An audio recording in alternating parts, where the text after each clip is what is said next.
Halo teman buku semuanya, balik lagi di channel teman buku dan masih bareng aku Irma. Jadi hari ini aku akan nge-review buku atau novel dari Malaysia yang judulnya Asrama. Ini dia bukunya. Jadi buku ini ditulis oleh Muhammad Fatrim yang memang penulis Malaysia. Di sini tertulis My Novel dan buku ini diterbitkan sama penerbit Haru. Nah ini sebenarnya aku udah sempet bikin story dan aku pengen misu-misu soal buku ini karena sekesal itu gitu. Sebenarnya buku ini tuh horor, cuman kenapa aku bisa kesal sama buku ini ya nanti aku ceritain sendiri. Oke, sebelumnya kita ke sinopsisnya dulu. Jadi buku ini tuh bercerita tentang seorang siswi perempuan yang bernama Dahlia yang tadinya dia itu sekolah di SMP unggulan lah ya, SMP terbaik di kota Sabah deh kalau nggak salah ya. Pokoknya di Malaysia ada SMP terbaik dan Dahlia ini sempat bersekolah di situ gitu, SMP-nya. Kemudian SMA-nya dia pengen pindah ke SMA yang lumayan agak jauh dari rumah. Terus juga ada asramanya. Terus itu SMA-nya itu kurang bagus lah dibanding dengan SMP-nya yang dulu. Sebenarnya orang tuanya tuh udah menentang untuk ke sana, cuman kayaknya takdirnya Dahlia itu mengharuskan dia untuk bersekolah di sana. Setelah berdebat panjang, orang tuanya ya pada akhirnya mengizinkan Dahlia untuk bersekolah di sana dan juga tinggal di asramanya. Sebenarnya pada awal cerita itu Dahlia diceritakan bahwa dia masuk ke asrama yang kurang terawat.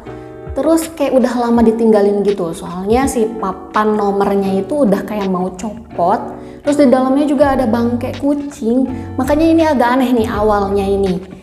Awalnya Dahlia sempat mempermasalahkan soal si loker yang ada bangkai kucingnya itu, tapi tiba-tiba ada 3 temennya yang datang.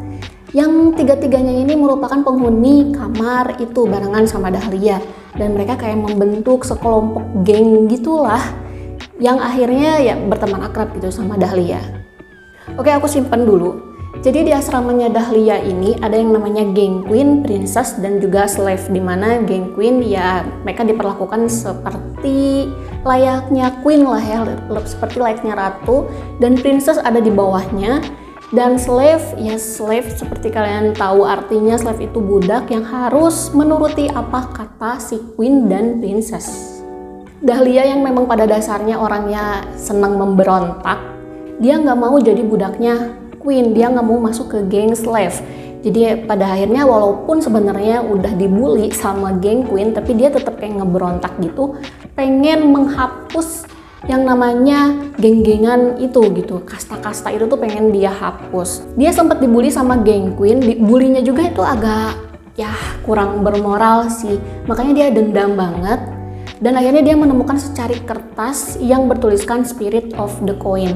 Ini kalau misalkan di Indonesia itu kayak jelangkung lah, permainan jelangkung, dimana kalau misalkan di Spirit of the Coin ini kita memakai darah sendiri terus pakai koin. Jadi nanti si koinnya itu bakalan bergerak sendiri, yang katanya digerakin sama arwah. Dahlia dan teman-temannya ini bermain Spirit of the Coin dan meminta sesuatu hal yang beresiko. Dia ingin menghilangkan geng queen. Menghilangkannya itu ya pokoknya pengennya geng queen tuh keluar dari asrama ini, keluar dari sekolah ini. Tapi tidak disangka ternyata Dahlia dan teman-temannya malah membangkitkan sesuatu yang tidak kasat mata yang lebih berbahaya daripada permainan itu sendiri. Nah dari sini mulai ada teror-teror, terus ada teka-tekinya juga, terus ada misterinya juga yang sampai bikin aku misuh-misuh nih, bikin aku kesal. Nah ini dia kenapa alasannya aku bisa kesal sama buku ini. Jadi awalnya aku pikir si buku ini tuh menceritakan masa kini, terus pada bab-bab yang di pertengahan itu mulai ada puzzle-puzzle bermunculan gitu, misteri-misteri yang ini sebenarnya maksudnya apa sih? Apakah sebenarnya si Dahlia ini sedang terjebak di dimensi lain?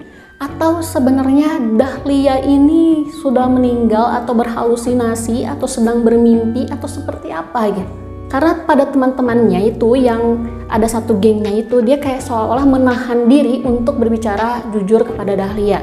Dan juga ada teman-temannya yang lain yang berusaha untuk memberitahu kepada Dahlia tapi kayak nggak punya kesempatan gitu. Inilah yang bikin aku kesel. Jadi sebenarnya aku tuh masih bertanya-tanya, sebenarnya si Dahlia ini tuh dari awal udah jadi setan atau belum? Atau sebenarnya Dahlia ini tuh terjebak ke dimensi lain? Atau sebenarnya Dahlia terjebak di apa tuh ya, yang time loops gitu. Tapi pas aku baca lagi, aku inget-inget lagi, kayaknya kalau time loops kayaknya agak aneh deh. Maksudnya nggak ke situ gitu. Tapi kalau misalkan si Dahlianya yang terjebak dalam satu waktu, jadi artinya gini loh. Jadi si Dahlia ini merasa bahwa dirinya dirinya maju, dirinya timelinenya dia tuh maju, padahal sebenarnya masih ada di situ-situ juga gitu. Gimana ya, ketika semua orang itu timelinenya maju, kayak misalkan nih ya, aku di sini. Timeline semua orang itu udah sekitar 1 minggu ke depan, tapi aku masih merasa aku ada di 1 minggu sebelumnya. Kayak gitulah kurang lebih. Sebenarnya cerita ini tuh bagus, terus ada rasa penasarannya juga, dan katanya nih ada buku keduanya, cuman nggak diterjemahin ke dalam bahasa Indonesia. Jadi sebenarnya masih ada hal-hal yang menjadi misteri yang bikin aku tuh masih bertanya-tanya. Karena kalau misalkan ada buku keduanya berarti mungkin ada jawabannya di buku kedua, tapi ya entahlah, karena nggak diterjemahin juga ke dalam bahasa Indonesia, terus katanya agak susah dicari juga walaupun itu novel Malaysia. Tapi kalau misalkan dibilang enjoy, ya aku enjoy bacanya, cuman kayaknya aku kurang bisa merekomendasikan gitu. Tapi kalau misalkan teman-teman nih suka, kayak misalkan suka perhantuan di asrama, terus pengen tahu budaya asrama di Malaysia itu seperti apa, dan yang lain-lainnya, kalian bisa deh baca bukunya Muhammad Fatrim ini. Cuman kalau menurut aku kayaknya aku stop di sini aja gitu. Tapi kalau misalkan ada buku keduanya, ya kemungkinan aku juga bakalan kepengen baca, ya ada gitu. Tapi ya entahlah ya. Oke, paling teman-teman kayak gitu aja video kali ini, dan thank you banget yang udah dengerin. Jangan lupa tulis di komentar tentang saran dan kritik kalian, ataupun misalkan kalian mau sharing-sharing juga nih soal buku ini, silahkan tulis di kolom komentar. Dan jangan lupa like dan subscribe-nya ya, biar aku makin semangat bikin video, oke? Jadi kayak gitu aja, dan thank you, sampai jumpa.